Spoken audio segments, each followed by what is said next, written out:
A blessed day to you. I am Bishop Ruben Abante, and I'm the senior pastor of the Lighthouse Bible Baptist Church. I'd like to invite you now to be with us as the message of the Word of God is preached from the pulpit. I'd like to turn you over now to our Lighthouse Coming Together, and I pray that you'd be blessed with the message.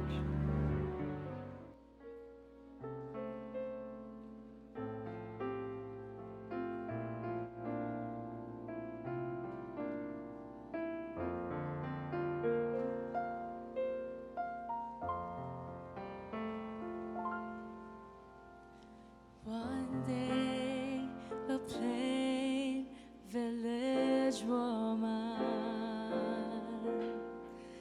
driven by love for her Lord, recklessly poured out a valuable essence, disregarding the scorn. And once it was broken and spilled out, fragrance filled all the room, like a prisoner released from his shackles, like a spirit set free from the tomb, broken and spilled out, just for love of you, Jesus,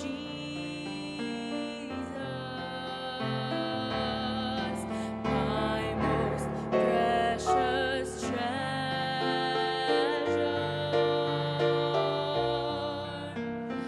lavish on thee,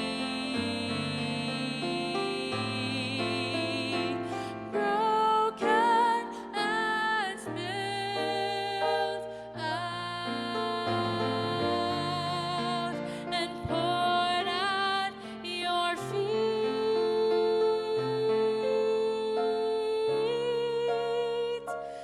in sweet abandon, let me be spilled out and used up for thee.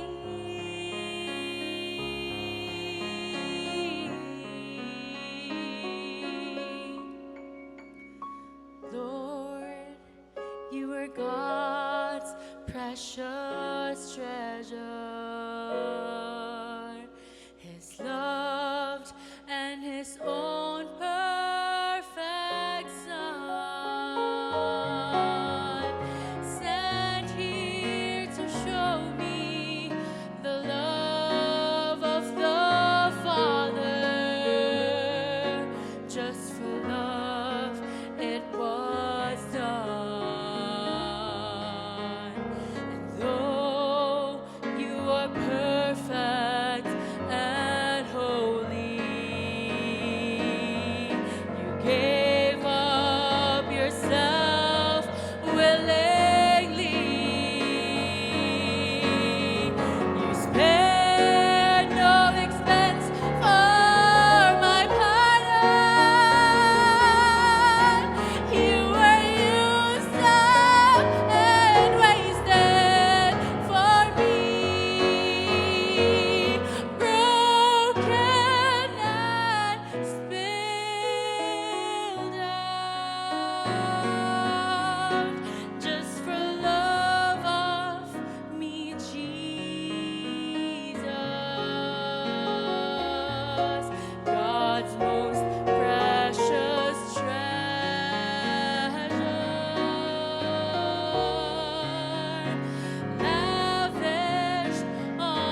Acts 11:22-23. I'm going to be quick with this message. Then tidings of these things came unto the ears of the church which was in Jerusalem, and they sent forth Barnabas, that he should go as far as Antioch, who when he came and had seen the grace of God was glad, and exhorted them all that with purpose of heart they would cleave unto the Lord. The word is cleave. And so this message, cleave. Heavenly Father, thank you, dear God, that you've gathered us today in celebration of our 48th anniversary as Lighthouse. Thank you for everyone present and for all the Lighthouse works represented, Heavenly Father, both here in the Philippines and even abroad. Bless us through this message, that we would be a people cleaving to you, dear God, and even purposely. In Jesus' name, amen. Thank you. Please be seated. I have mentioned this morning that church is works. Church is works. Now, but how does that come? Na church is works. Ecclesia is works. Of course, we understand that church is people. Right? People who've trusted Christ, people who've been baptized, and people having a covenant with God and with one another to do the work of the Lord. Amen? But they are not just people. Not even people who were simply saved. They are people who have the grace of God in them. Amen? So, yun ang malaking pagkakaiba. A church cannot be something that can be in the world na parang commercial, ganon. So, iba tayo. We are a people of God. And the people of God have His grace. But there should be a point in our being a church. Okay? Listen very carefully to how I will say this. There should be a point in our being ecclesia that the grace of God is manifested more than personalities.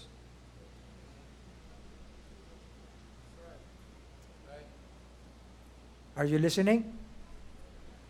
That the grace of God become so manifested more than people. Well, if the grace of God should be more than people, they should be more than buildings, equipment, land, and decors. Amen? Yun ang totoo. You know why? It's here that when Barnabas went to Antioch, and there were already preachings being done, and many people have trusted the Lord. Kaya nga umabot sa Jerusalem yun nangyari. But when he came, he did not see a church building. He did not see a tarpaulin. He did not see a neon sign. He saw the grace of God. You know, that is our prayer. However we are so entitled, however we may look good, that we would be placed at the back and the grace of God come forward. The Apostle Paul said it also. He said, because of the grace of God that works in me, I labored more abundantly than them all. And he said, not me, but the grace of God. Amen? In fact, ang sabi ni Apostle Paul, I live, yet not I. So, ibig sabihin, mga kapatid, it is the grace of God that comes forward and people would be at the back. Are you listening? Because the grace of God is faceless. It is faceless. So if the grace of God would come up front, can you see the grace of God? Only by works. If the grace of God is the grace of God, it makes us to labor more abundantly. So the grace of God is not something that yung bang tawag niya sa Tagalog, ibinubuyang-yang mo. Tama ba yung word? Parang ang pangit, ano? Diba? Ang hirap niyan kasi, pagwapo effect na lang tayo eh. Nasaan ang biyaya ng Panginoon? At kung biyaya ng Panginoon, ang nauuna mga kapatid, faceless yan. Ang makikita, works. At kahit sa Revelation, sabi ko kaninang umaga, nakalagay doon. No? From here on, ang sabi, blessed are those who die in the Lord. Okay? Because they will be at rest. And their works do follow them. You know what will linger? Not us. Yung ating mga mukha, mabubulok yan eh. But they are the works that we do for Christ that will linger. And that will be recognized when we get to glory. Are you listening? Amen? Yun ang, mga kapatid, that's the reality. That's the truth. Kaya gayon na lang ang ating emphasis sa dapat nating gawin because we have been ordained to good works. Now, if we would ever cleave to the Lord, meron tayong dapat na kalalagyan o katangian. Okay? Ang sabi, He exhorted them all that with purpose of heart. We are a church with purpose. Alam naman niyo yung purpose-driven church. Pero hindi naman nila yung purpose. Tinan niyo ha. Ang dami, basang-basa na yung kinokot yung, I know the plans I have for you. Ganyan. Di ba? You know that verse? No? Plans that, gano'n. No? Alam niyo, itigil na natin yung pag-iisip na lahat tayo recipients lang. Parang lahat lang tayo recipient ng plano ng Panginoon. Nakatihaya lang tayo, nag-aantay ng plano ng Panginoon para sa atin. Magtatanong pa, ano kaya ang plano ng Panginoon sa akin? Come on! The plan of God for us is to do His work. Simple as that. If we have the grace of God, it's basic. His plan is for us to do His work, to be steadfast, unmovable, abounding in the work of the Lord. That's His plan. We do it in comfort. We do it through challenges. We do it through fire. We do it through flood. We do it, but do His work. That's how it is. You see? So in order for us to be able to do that, ginawa ko na lang ito na acronym. CLEAVE. Letter C stands for put on charity. That is the love of God in us. Amen? I do not need to exhaust everything here para i-explain yung charity. But hey, let us put on the love of Christ in us. Amen? I have said it this morning. If you are part of a ministry and all that you think is you do something for the Lord but you don't have the love of Christ, then think again. Okay? Because nasa ministry tayo hindi dahil may galing tayo. At kung galing lang ang ating pinagmamalaki, mauupos yung galing natin. You realize that? Ha? Mauupos yung galing. Kung sasabihin mo na maganda ang kaalaman mo, yung memory mo magaling, bukas nakalimutan mo na lahat yan. Tama? Isang tornilyo lang yan. Isang tornilyo. Wala na yan lahat. Anong silbi niyan? Tama? Maganda ka? Bukas pangit ka na.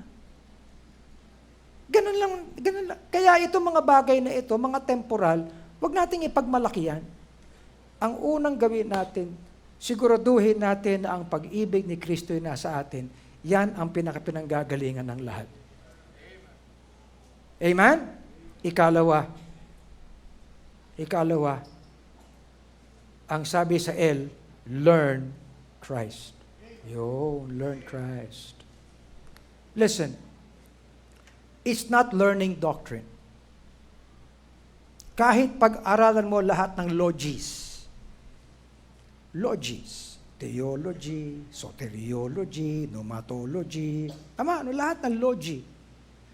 Pero you have not learned Christ. You've learned nothing at all. And listen, it's not learning Christ individually. It is learning Christ as ecclesia. Why? Sapagkat sinulat ni Apostle Paul yan sa church sa Efeso. One church, many people. What was the thing that he said? Ye have not so learned Christ. See, this is an inclusive learning of Christ. Amen? From the youngest to the oldest, learn Christ. Amen? Ano raw? Learn Christ. Alam ko naman yung Christology. Alam nyo, basang-basa na rin yung know Christ and make Him known. Tama? Know Christ and make Him known. Fine. But you know what? Knowledge is very different from learning. Tama? You know, knowledge will not deliver virtues. But when you have learning, may virtues yan. Correct? Ha? Abay mga kapatid, yung mga degree na pinagmamalaki natin, kaya nga, ang sabi na ba na nakasulatan, the fear of the Lord is the beginning of wisdom. Paano ine-explain yan? Do you know how to explain this? Ang takot sa Diyos ang simulain ng karunungan. Kailan ka nagkakaroon ng karunungan? Ang karunungan, mga kapatid, ay aplikasyon yan ng kaalaman. Tama? Ang unang magkakaroon tayo, knowledge. Okay? But, it's not knowledge alone. It is how you use your knowledge. That is wisdom. Correct? Ha? Naintindihan niyo? Halimbawa, nag-aral ka ng engineering. No? Marunong kang magpukpok, marunong kang kung ano. Technical ng lahat. Oh, parang nung araw alam mo, si Uncle Sam, magaling yun na karpintero. Foreman yun si Uncle Sam. Sabi, sige, sukatin mo. Yung metro, ito yung metro, sukatin mo yan. Engineer yung nag-ano sukatin mo, engineer. Lagay mo yung metro sa dulo, yan. Susukatin ko dito, andyan na, okay. Sige, yung metro kasi, ginaganon sa dulo. Sige, yan. Ito pala 60 inches. Okay. Sige, ipako mo. Ipako mo. Sige, ipako mo. Pinako. Maya hinihila ni Uncle Sam yung metro. Teka, ba't pinako mo yung metro? Di ba? Madunong nga, pero walang, may alam nga, pero walang dunong. Hindi marunong. Yun ang wisdom. Amen? Ngayon, ang takot sa Diyos ang simulain ng karunungan.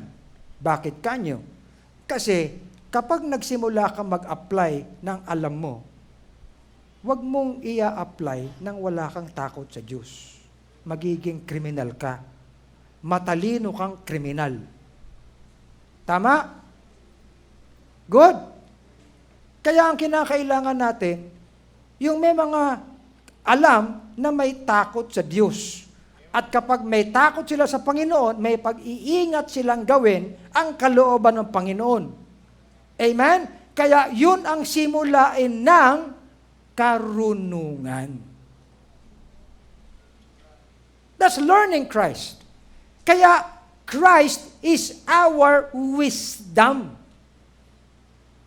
Tama? It is not simply know Christ and make Him known. It is learn Him. Amen? He becomes our wisdom. And in wisdom, na kay Kristo at nasa atin at kinikilala natin ang kanyang kalooban, each time we do something, He gets glory. That's understanding. Amen? So, but ye have not so learned Christ, if so be that ye have heard of Him and have been taught by Him, as the truth is in Jesus. And if we are to learn Christ, we need to put off something. And we need to put on something. That's learning Christ. Amen? Abe, kasuutan ng Panginoon eh. Kasuutan siya. At lahat yan. So, mga kapatid, let me ask you, are we learning Christ? If there be therefore any consolation in Christ, if any comfort of love, if any fellowship of the Spirit, if any bowels and mercies, fulfill ye my joy, that ye be like-minded, having the same love, being of one accord, of one mind. Let nothing be done through strife or vainglory, but in lowliness of mind, let each esteem other better than themselves. Look not every man on his own things, but every man on the things of others. Let this mind be in you, which was also in Christ Jesus. Learning Christ is showing His humility. Amen? Okay? Alam niyo, learn Christ. Learn His humility. Learn His obedience. Learn His patience. Learn His selflessness. Learn His forgiveness. Learn His grace. Learn His sacrifice. Amen? Ang dami niyan, mga kapatid. He died for all, that they which live should not henceforth live unto themselves, but unto Him which died for them and rose again. Meron pa tayong ipapakita that we have learned Christ, na natutunan na natin siya. Yung mga bata, maganda na meron silang maraming memory verses. Katulad kanina, di ba? Okay? Ayos naman yun, marami kang alam ng memory verses. Pero pag medyo may edad ka na, yung mga verses hindi mo lang memorize, binubuhay mo. Ginagawa mo. Amen? I am crucified with Christ, nevertheless I live. Abay, ako'y nilibing na, namatay na kasama si Kristo. Subalit, ako'y nabubuhay, kumikilos ako. Pero hindi ako. Subalit si Kristo na siyang nasa akin nabubuhay. And the life which I now live in the flesh, I live by the faith of the Son of God, who loved me and gave Himself for me. That all stems from learning Christ. You know the grace of God. Our Lord Jesus Christ, that though He was rich, yet for your sakes He became poor, that ye through His poverty might be rich. Kaya nga, ye know the grace of God. The grace of God that brings salvation hath appeared to all men. Yes, we're saved. Hallelujah, I'm saved. Saved, saved, saved. Tayo mga Baptist, gustong-gusto niyan. Di ba? We're saved. Saved ka na ba? Pero teka muna, the same grace that brought us salvation is the same grace that teaches us. Tama? It is the same grace that teaches us how to deny ungodliness, how to deny worldly lust, how to live soberly, how to live righteously, and how to live godly while we are in this present evil world. Come on! Mga kapatid, to learn Christ is to be able to live above this world, however we're here. Not to be isolated. The Lord Jesus Christ did not isolate Himself when He was here. Tama? Pero yung mga churches natin, isolated, independent, ayaw makialam. Saan tayo? Ano bang aasahan natin dyan? Di pumunta ka na ng langit. Di ba? Gusto mo ipanalangin kita eh. Ay, wag. Oo. Now, He gave Himself for us, redeeming us from all iniquity. And because of that, He purifies us unto Himself to be a peculiar people. Anong ibig sabihin ng peculiar? Above the usual. Hindi weird. Zealous of good works. These things speak, exhort, rebuke with all authority. Let no man despise thee. Kaya whenever I preach this way, mga kapatid, sabi kinakailangan we preach this as how it should be preached. Next letter. C is for charity. Put on charity. L is for learning Christ. E is for evangelist. Do the work of an evangelist. This is not saying be an evangelist technically, insofar as title is concerned, but do the work of an evangelist. It is work. Kasi maraming beses, mga kapatid, nauuna yung title sa atin bago yung trabaho. Tama? Nakikinig ba kayo? But do the work. Ano kung wala kang title na evangelist? But I'm doing the work of evangelism, of bringing the gospel. Amen? Tama ba? Of preaching the word, of teaching the word, of sharing the word, of delivering the word. Why? Because we have received the word. Amen? That which we have received, we also deliver. An evangelist is someone who brings the good news.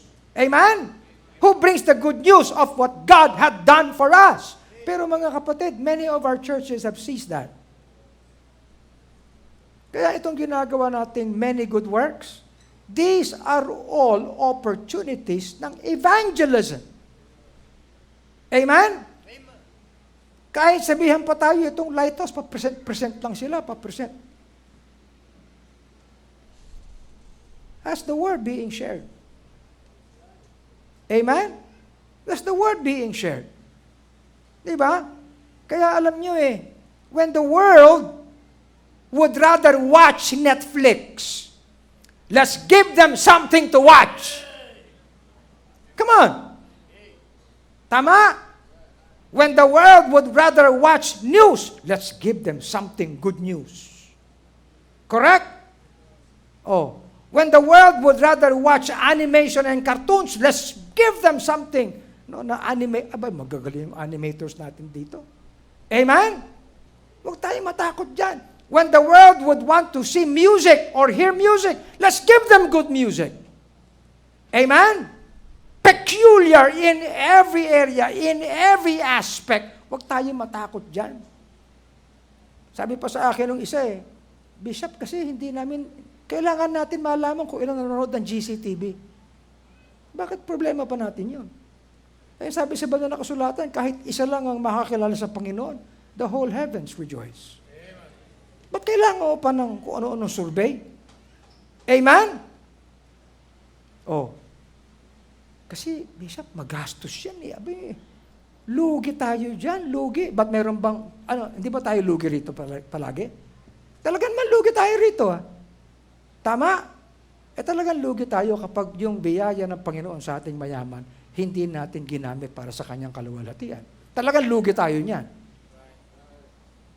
Watch thou in all things. Endure what? Hardships. Endure inconvenience. Because that's expected of the work of someone who delivers the gospel. Make full proof of thy ministry. Ibig sabihin yan, kahit saan ka ipwesto, kahit saan ka ilagay, kahit saang platform ka, full proof, may ministry ka. Hindi mo nakakalimutan ang ministry mo. Amen ba? Yung iba nakakalimutan kapag nasa social media na, wala nang ministry. Wala na yan. Binubuli ako nito Parang ganon. You see? Let no man despise thy youth, but be thou an example of the believers in every respect, in word in behavior, in charity, in spirit, in faith, in purity. You see, neglect not the gift that is in thee. Now, listen, that is not just the gift of preaching. No. Siyempre kay Paul, kay Timothy, kausap niya, which was given thee by prophecy. Meditate upon these things. Give thyself wholly to them, that thy profiting may appear to all. Take heed unto thyself and to the doctrine, to the truth. Continue in them, for in doing this thou shalt both save thyself and them that hear thee. You save yourself from destroying your testimony.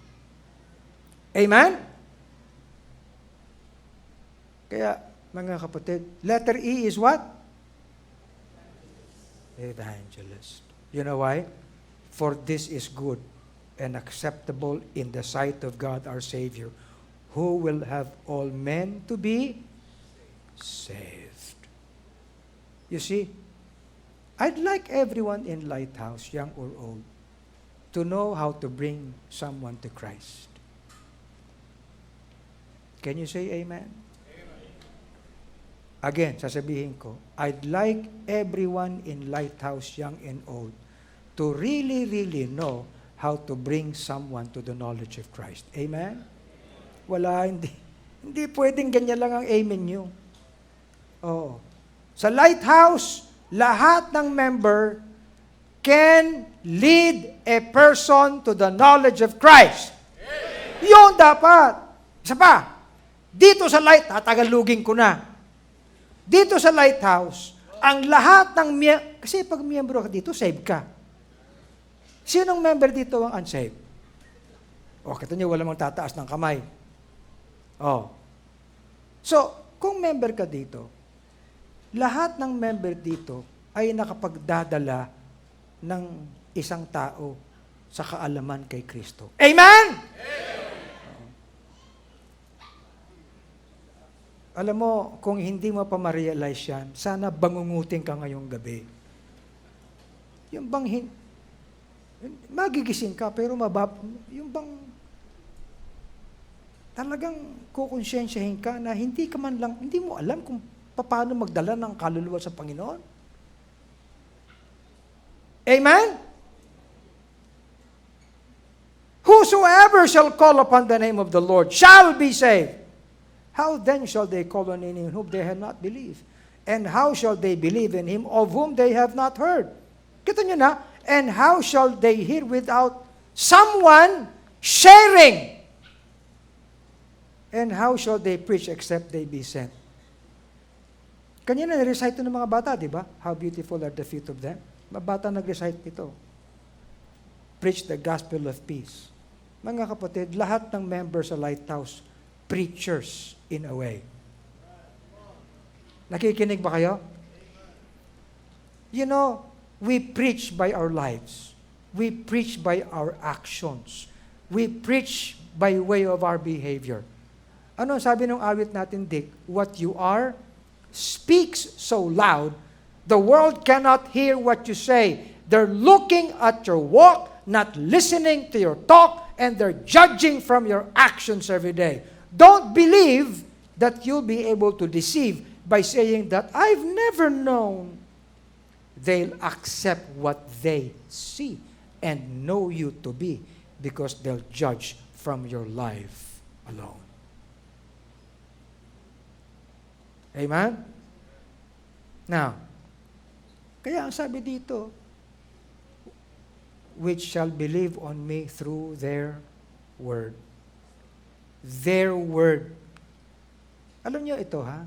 Ako, King James ako.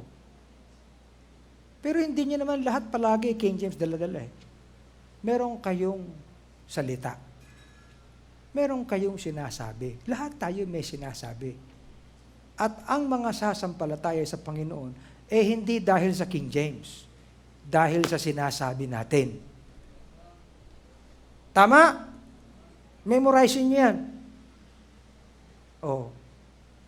Oo nga, nagdi-distribute tayo ng Bible.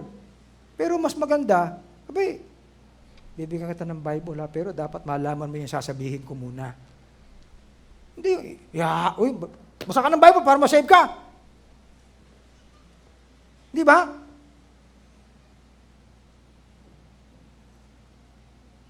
Next, letter A. Abounding. Oh, ano yung C? Come on, louder. L, learn Christ. E, A, abounding. Nag-uumapaw tayo palagi at nag-uumapaw sa gawain ng Panginoon. Alam natin lahat ito eh. Steadfast, unmovable, always abounding. But that is not period.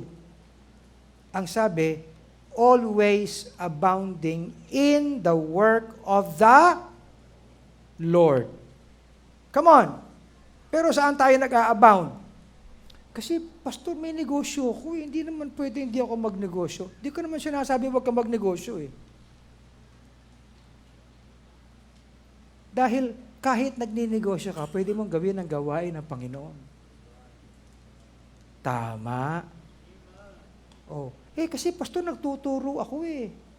Totoo yun. Kinakailangan magturo ka. Teacher ka, professor ka. Pero, kahit nagtuturo ka, ano ba tinuturo mo? Oh, abay gamitin mo yon so that you can abound in the work of the Lord. Each one abounding. Amen? Nag-uumapaw tayo.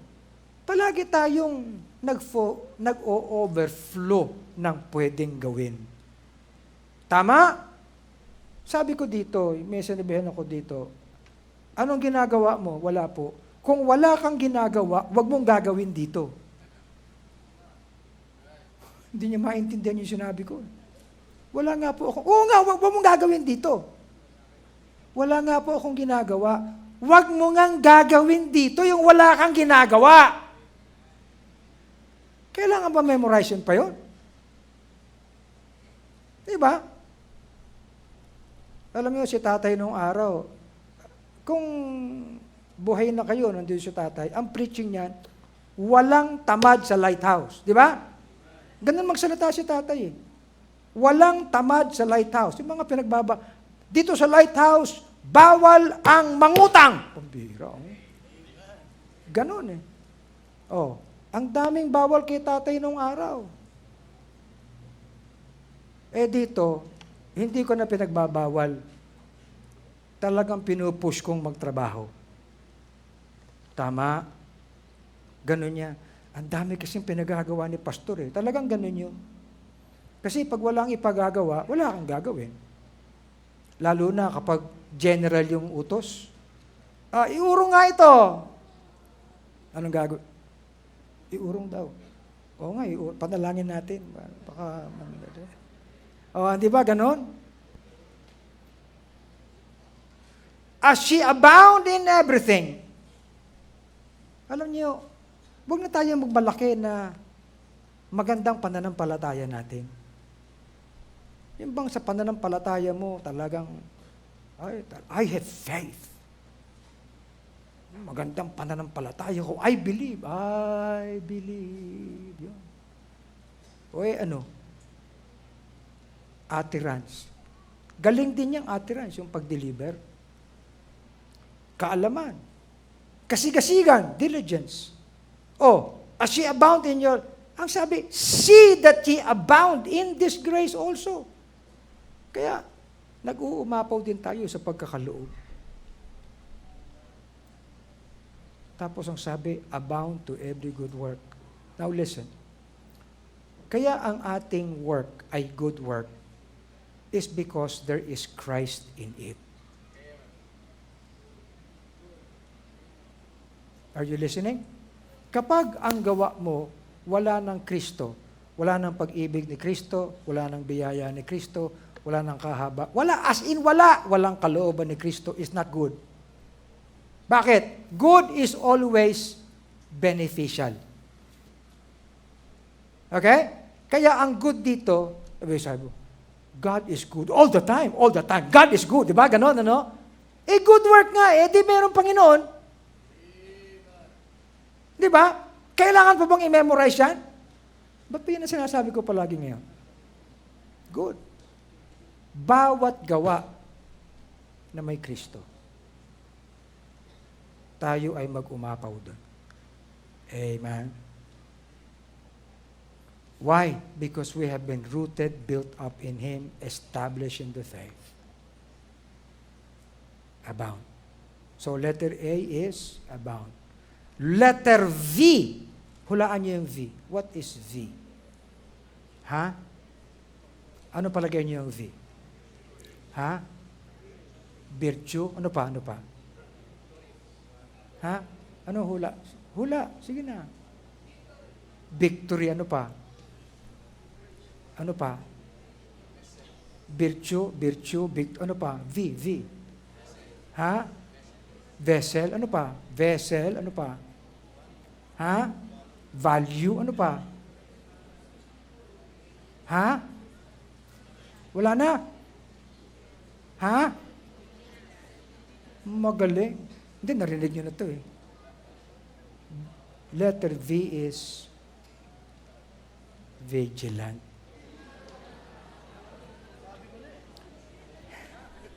Sabi mo na.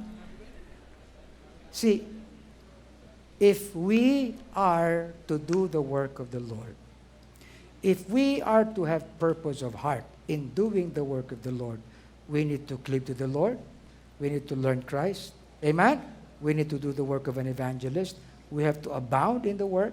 Amen? And we need to be vigilant. Why?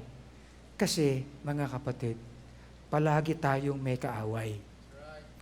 Palaging may kontra sa atin. Okay? Because your adversary, the devil, as a roaring lion, walketh about, seeking whom he may devour. Kaya, ang kailangan natin maging vigilant. Amen? Ano ba sa Tagalog yung vigilant?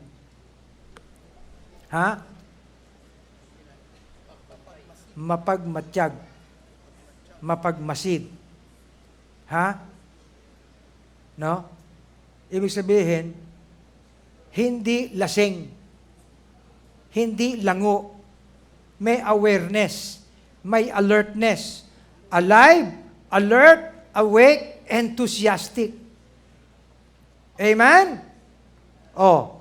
Wherefore, gird up the loins of your mind. Alam niyo mga kapatid, itong ating lupang katawan na ito, palaging ang hirap kumilos nito.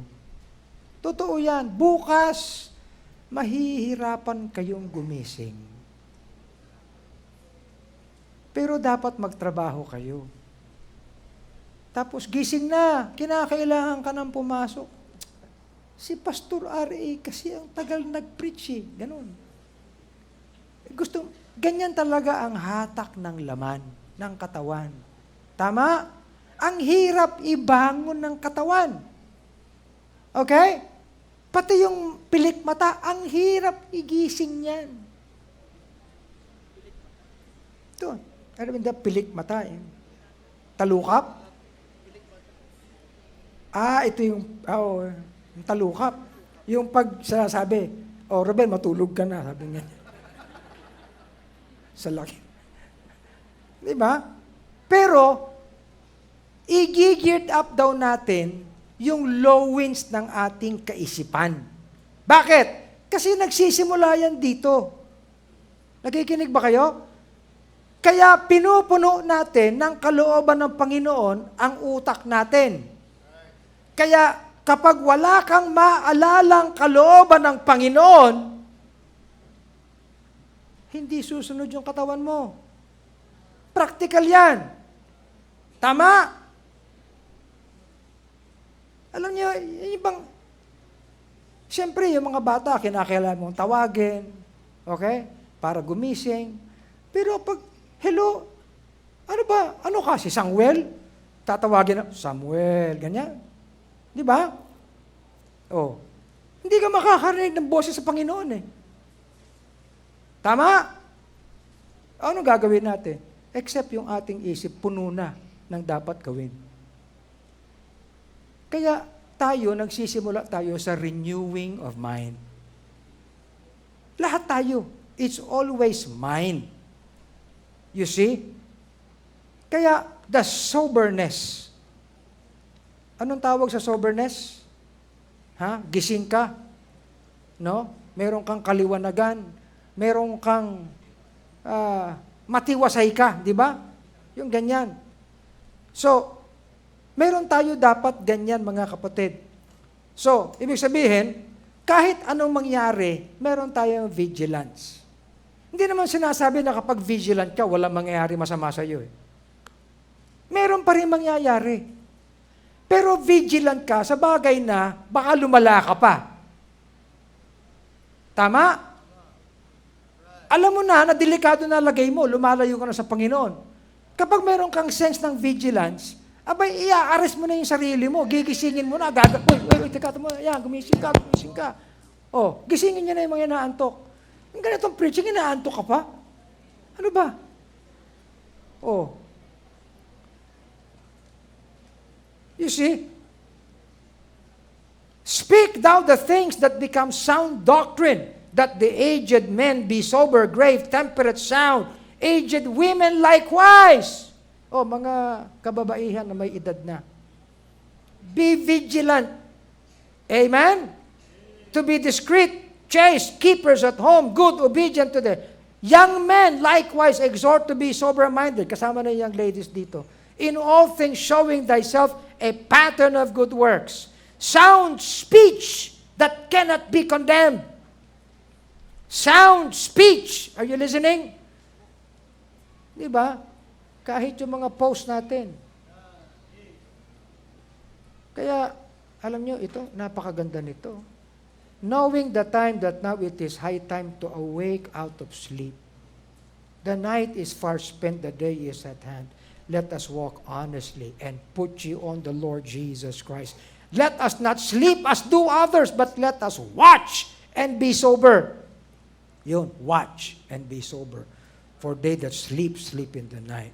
Be sober, putting on the breastplate of faith and love. Then, lastly, letter E. Hulaan niyo. Ay, andyan na pala. Andyan na pala. O, sabihin niyo na lang, hulaan. Sabihin niyo na lang, letter E is? Ayun, edify. Alam niyo yung edify, hindi yung defy natin. Hindi, iba yung defy. Oh. To edify means to build up. Palakasin, patatagin. Tama? Ano pa? Pasiglahin. Ano pa? Anong pahirapan? Hindi. Palaguin. Tama, palaguin. Patibayin, pasiglahin, patatagin. Yun, to edify. That we should excel to the edifying of the ecclesia, not just of one, but of all. Let us therefore follow the things which make for peace and things wherewith one may edify another. Amen? Pero teka muna. Edify one another. Iba yung another, pero iba yung one another. Tama? Kasi kung another lang, ikaw lang mag-edify. Pero yung one another, pareho kayo. May reciprocity. Tama? Pero teka muna, hindi lang yon. Excel. Maging magaling to the edifying of the ecclesia, church. Tama? Lahat. Alam nyo, tayo dito, appreciate naman natin yung pamilya natin. Mahal natin yan. Pero teka muna, when we come together as an ecclesia, you do not come together as your family. Hindi tayo katulad ng mga ibang mga evangelical na papasok, pamilya lang sila, lalabas, pamilya. Ginagawa nilang bonding ng pamilya yung church. Gawin niyo yun sa restaurant, wag dito. Nakikinig ba kayo? Wag niyong gawing banding ng pamilya niyo yung church. At iisipin mo na mawawala yung problema niyo pag pumunta kayo sa church. Hindi! Ganun pa rin kayo Iniisip mo, pamilya mo lang, kahit mag-asawa kayo. Di ba? Pumunta lang nga tayo sa church para maayos ang relasyon natin. Pero pupunta ka rito, mag-asawa, lalabas din kayo, mag-asawa. Anong mangyayari doon? Naisip niyo ba yon? Ha? Pupunta ka as individual, lalabas ka individual. Anong nangyayari doon? But what we observe as ecclesia is to edify another and to learn how to edify each other and to learn how to edify and excel to edify the whole ecclesia. So we are all for each other. Amen? We are all for each other. You see? How is it then? When ye come together at meron kang special number, meron kang ituturo, meron kang i-share na presentation, o meron kang revelation, kung ano man, na-discovery mo. Ang sabi dito, let all things be done unto edifying. Sa kalakasan, sa katatagan, amen, sa katibayan, sa paglago. Amen? Yan ang ibig sabihin ng cleave. We do all things, dearly beloved, for your edifying.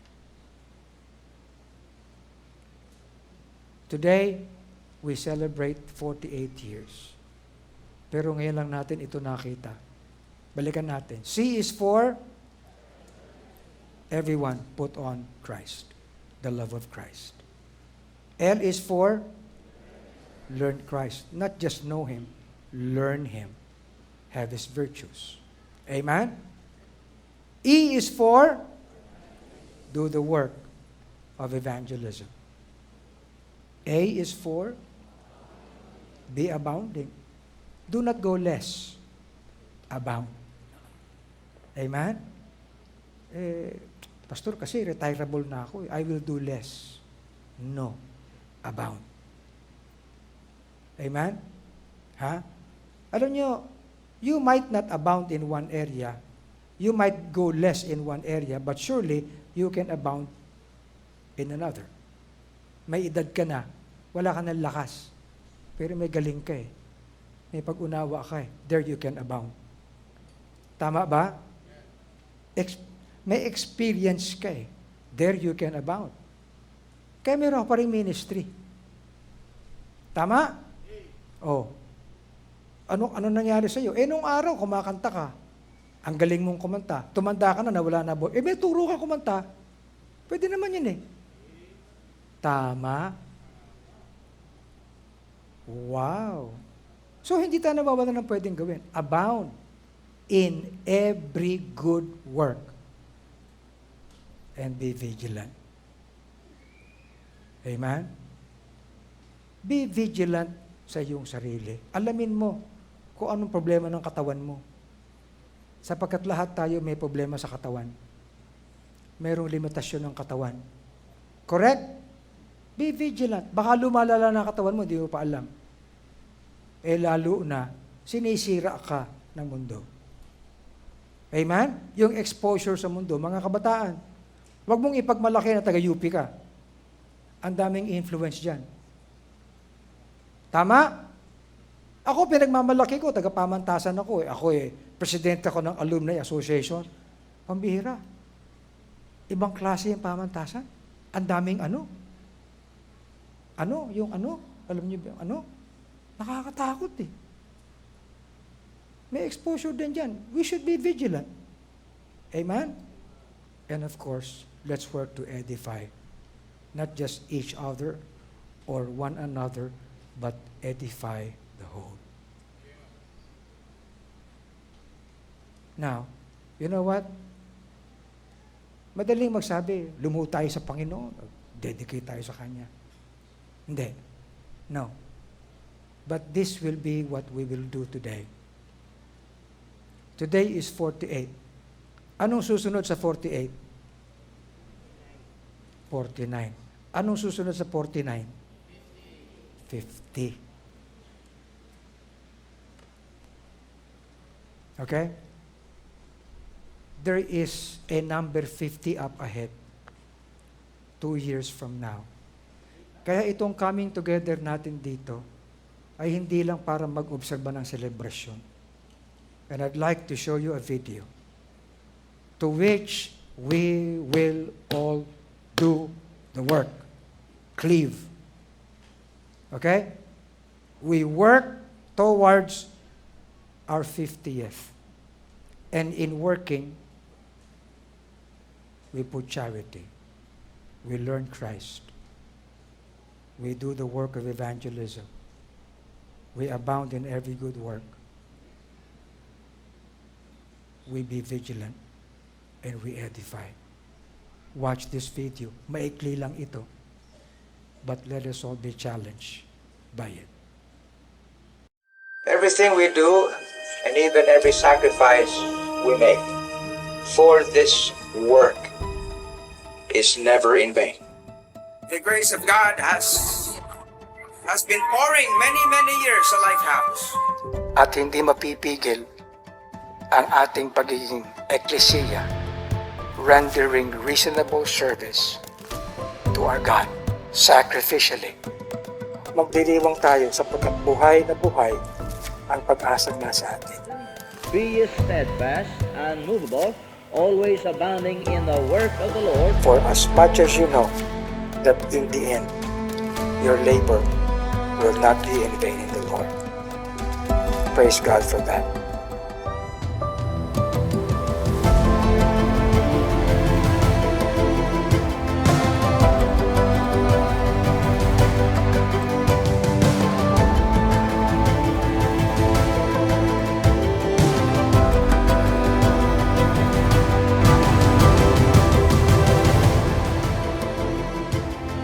Working towards 50. Amen? As we do, we cleave to the Lord. And how can we cleave so strongly? Except that we go back again to where we should start. Because church is a people with the grace of God, because of that grace working. And we all have a covenant with God and with one another. Now, I introduce to you our new covenant. And this will be in effect sa lahat ng Lighthouse. Amen? So, babasahin natin lahat ito. Actually, it's there in our Lighthouse bulletin. Naririyan yan sa ating prism. I think you have it with you. Meron ba? Ha? Do we have printed copies ng ating covenant? Wala? Separately? Wala, ano? I distribute na lahat yan. It's in our Lighthouse bulletin. Ito. It's found on the second page. Sige na, ubusin niyo na yung Lighthouse bulletin. Second page. But of course, you can see it from here. Show my tab. We will all stand. We will all stand and we will all recite this. We will all recite this. Because if we are to work towards 50th, we need to be in one page. Amen? And we need to go back to what we really are, no, in this work of God. Ang ating covenant nung araw, I was reviewing it, maraming mga lapses. In fact, kung babalikan mo, wala man lang verse na nakalagay. Sayang. Hindi natin alam kung nasa Bible nga. But ito, maliwanag ito lahat. Amen? So let me introduce to you the Lighthouse Bible Baptist Church Covenant, adopted during the celebration of our 48th anniversary. Okay? Show my screen. Mas malaki ito. Ha? Yan. Nakikita nyo? Good. Dahan-dahan, ha? No? I-recite natin lahat. At i-recite natin na tayo may pagharap sa Panginoon at may pagharap sa bawat isa. Okay?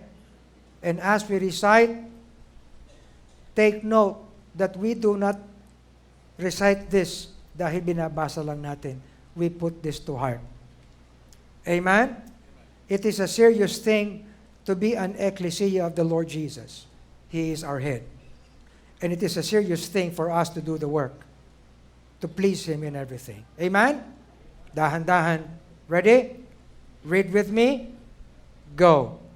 Having been led, as we believe, by the Spirit of God through the gospel, to receive the Lord Jesus Christ as our Savior, to be baptized in the name of the Father, and of the Son, and of the Holy Ghost, thereafter to be added to this work of God, we do now, in the presence of God, angels, and this assembly, most joyfully enter into covenant with one another as one body in Christ. We engage, therefore, according to the grace of God given to us through His Word, to seek the fulfillment of Christ's Great Commission as found in Matthew 28:18-20, advancing the gospel of Christ through evangelism, baptism of those who believe, and the growth of believers in grace and knowledge of Christ, to strive together for the edification of the church in learning Christ, His love, grace, knowledge, holiness, and comfort, to promote its prosperity and spirituality, to carry on its coming together, ministries, worship, ordinances, discipline, doctrine, and practices, to give it a sacred preeminence over all institutions of human origin,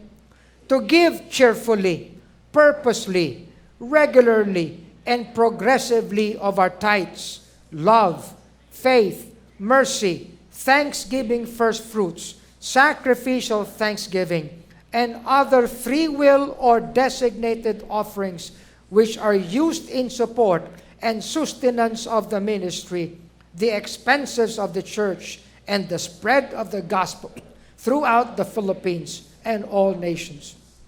We engage to support the pastor in all his leadership and endeavors, to give him double honor, to pray for him, to encourage him, to work with him, to seek his good welfare, and to love him.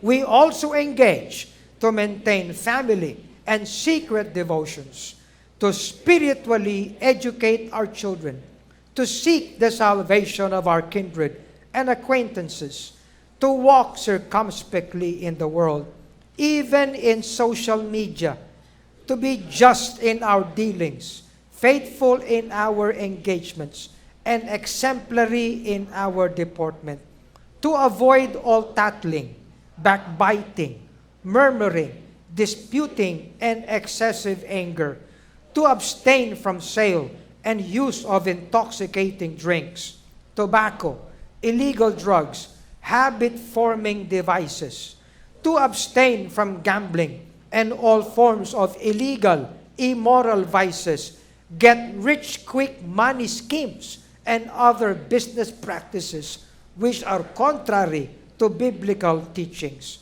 and to be zealous in our efforts to edify one another and the whole church and advance the kingdom of our Savior. We further engage to watch over one another in the love of Christ, to remember each other in prayer, to aid each other in sickness and distress, to cultivate Christian sympathy in feeling and courtesy in speech, to be slow to take offense, but always ready for reconciliation and restoration, and mindful of the rule of our Savior, to secure it without delay. In addition, we engage to work alongside all other works related to the Lighthouse Bible Baptist Church, exemplifying how the churches in the New Testament worked together and supported each other. We, moreover, engage that even when we remove from this place, we will continue to faithfully support the ministry and live as how we are taught by God's Word until we are finally united with some other church of like precious faith, consistent with our doctrines and practices, where we can carry out the spirit of this covenant and the principles of God's Word. All these engagements we commit as our covenant with God and with one another, that the name of our Lord Jesus Christ may be glorified in us and us in Him, according to the grace of our Lord and the Lord Jesus Christ. 2 Thessalonians 1:12. Unto Him be glory in the church by Christ Jesus throughout all ages, world without end. Amen. Ephesians 3:21. Amen? You realize what we have just recited? We recited this as people of God everywhere. Amen? And let this be a standing, binding covenant with God and with one another and all other lighthouse works. Amen? And having thus recited this, we work towards our 50th. Amen? We'll work. Thank you for watching The Pulpit. We hope you are blessed with the preaching of God's Word today. Now, the most important thing that we can share with you today is the salvation that only comes through the Lord Jesus Christ. Kung nais mong tanggapin ang Panginoong Jesus sa iyong puso, ay bigkasin mo ang panalangin na ito. Panginoong Diyos, nalalaman ko na ako ay makasalanan at nahatulan ng kapahamakan. Maraming salamat po sa inyong dakilang pag-ibig at kaloob mo na kaligtasan sa pamamagitan ng iyong anak na si Jesucristo. Panginoong Jesus, ako ay sumasampalataya na ikaw ay namatay, inilibing at nabuhay upang ako ay bigyan ng kaligtasan at pagbayaran ang aking mga kasalanan.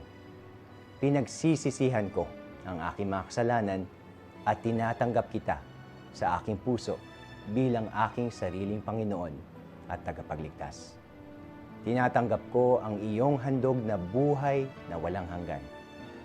Ito ang aking panalangin sa pangalan ni Jesus. Amen. Kung ikaw ay dumalangin, ang sabi ng Biblia, ikaw ay ligtas na. Ikaw ay pinatawad na sa lahat ng iyong kasalanan. Ikaw ay wala ng kahatulan. At ikaw ngayon ay anak ng Diyos. If you have prayed this prayer and put your faith in Christ, please let us know. Send us a message at the Lighthouse Bible Baptist Church Facebook page. We're broadcasting live every Sunday at 11 a.m. and 4 p.m. and then every Tuesday and Thursday at 7:30 p.m. Do join us again on our next episode of The Pulpit.